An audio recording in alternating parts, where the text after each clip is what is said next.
ब्रिटिशांची सत्ता असताना फुल्यांवर मारेकरी घातले होते, पण ती सत्ता ब्रिटिशांची असल्यामुळे त्यांचे दाभोळकर झाले नाहीत. मी तुम्हाला, तुम्ही एक ब्राह्मण म्हणून सांगतो तुम्हाला, ब्राह्मण जेव्हा आंबेडकरवादी, पॅन्थर्स आणि दलित किंवा बहुजनांच्या सभेत येऊन काय बोलतो यावर त्या ब्राह्मणावर विश्वास ठेवू नका. तो 1000 ब्राह्मणांच्या समोर काय बोलतो यावर विश्वास ठेवा. तिथे दादर मध्ये महाराष्ट्राला मुंबई मिळाल्यावर पहिले डॉक्टर बाबासाहेबांचं स्मारक व्हायला पाहिजे, निदान राजर्षी शाहू महाराजांचं व्हायला पाहिजे, छत्रपती शिवाजी महाराजांचं व्हायला पाहिजे. सावरकरांचं कुठून आलं स्मारक? बुलडोज केलं पाहिजे ते पहिल्यांदा. संविधानाच्या विरोधात गेलं की तुमचे वडील पण तुमच्याकडनं काढून घेता येतात, हे तुमच्या लक्षात आज आलं असेल. मनुस्मृती या देशातल्या उच्चवर्णीयांच्या मनातून कधीही पुसली गेली नाही. ताकद आपल्याकडे कमी आहे तोपर्यंत ते चुप्प बसले होते, एवढंच. जेव्हा हिंदुत्व असं म्हटलं जातं तेव्हा ते जातीसहित येतं. हिंदुत्व हे जातीविरहित असू शकत नाही. दुर्दैवाने आज ब्राह्मणवादाची संपूर्ण पालखी बहुजन वाहत आहेत. त्यामुळे प्रॉब्लेम काय झाला, जेव्हा वेळ आली आत्ता मनुस्मृतीची पुनर्स्थापना करण्याची, तेव्हा बहुजनांमधले ओबीसी आणि मराठे सुद्धा ब्राह्मणवादाच्या पालखीचे भोई झालेत. त्यांना तो हिंदुत्ववाद वाटतो. आणि धर्मग्रंथांबद्दल बहुजनांना पराकोटीचा आदर का? कारण त्यांना वाचायचा अधिकारच नव्हता. त्यामुळे आतमध्ये काय लिहिलं हे माहित नसल्यामुळे आदर. बरं, गंमत अशी की संविधान हे सुद्धा एक धर्मग्रंथ बनवला, ते आतमध्ये काय लिहिले ते वाचलं नाही नंतर.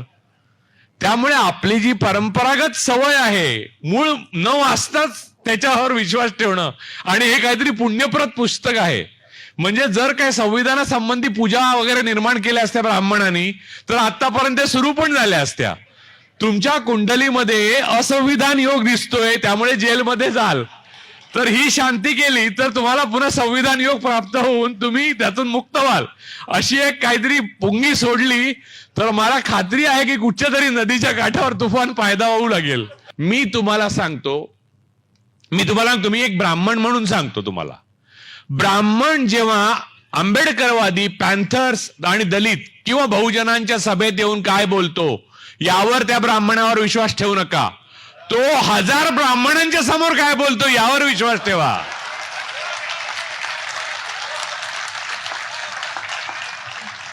ब्राह्मणांची सत्ता नसते तेव्हा ब्राह्मण वागतो तो खरा ब्राह्मण नव्हे. ब्राह्मणांची सत्ता असते तेव्हा वागतो तो खरा ब्राह्मण.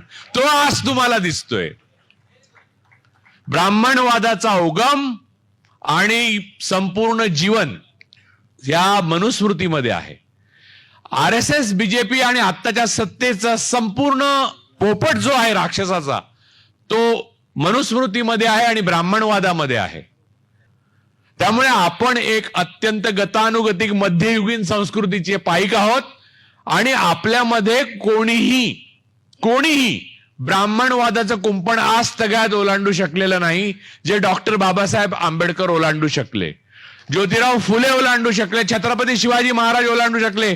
पण गागाभट्टाने महाराजांचा राज्याभिषेक केल्यावर सांगितलं की तू सर्वांचा राजा आहेस पण आमचा नाहीस, म्हणजे ब्राह्मणांचा नाही. तेच वेदोक्त पुराणोक्त प्रकरणात शाहू महाराजांना पुराणोक्त राजाराम शास्त्री भागवतांनी शोधून काढलं तेच की तू, आणि त्याच्यावर टिळकाने लिहिलेलं आहे तुम्ही शूद्र आहात म्हणून. त्यामुळे आज जे मराठे समजतात की आता उपमुख्यमंत्रीपद नंतर मुख्यमंत्रीपद आणि त्याच्यानंतर पंतप्रधान पद, त्यांना लक्षात घेतलं पाहिजे की थिओक्रसीच्या जोरावर जे शासन संस्था उभी राहते त्याच्यामध्ये तुम्हाला गावकुसा बाहेर जाण्याची पुढची पायरी आहे. उपमुख्यमंत्रीपद तर दूरच, तुमचा कामापुरता मामा आहे, इथे कामापुरता काका होता. तर मूळ मुद्दा असा आहे की मनुस्मृती ही मनातनं मारली पाहिजे आणि ती पहिले आपल्या मारली पाहिजे. आणि ब्राह्मणावर जोपर्यंत ते ब्राह्मण बहुमतात असताना सुद्धा त्यांच्या विरुद्ध बोलत नाहीत तोपर्यंत विश्वास ठेवू नका. ब्राह्मणवाद नेहमीच कोणत्याही साध्य साधन सुचिताविना खेळत आलेला आहे. आणि इथे तर फॅसिस्ट आणि ब्राह्मणिझम यांचं कॉम्बिनेशन आहे. दिस इज डेडली कॉम्बिनेशन.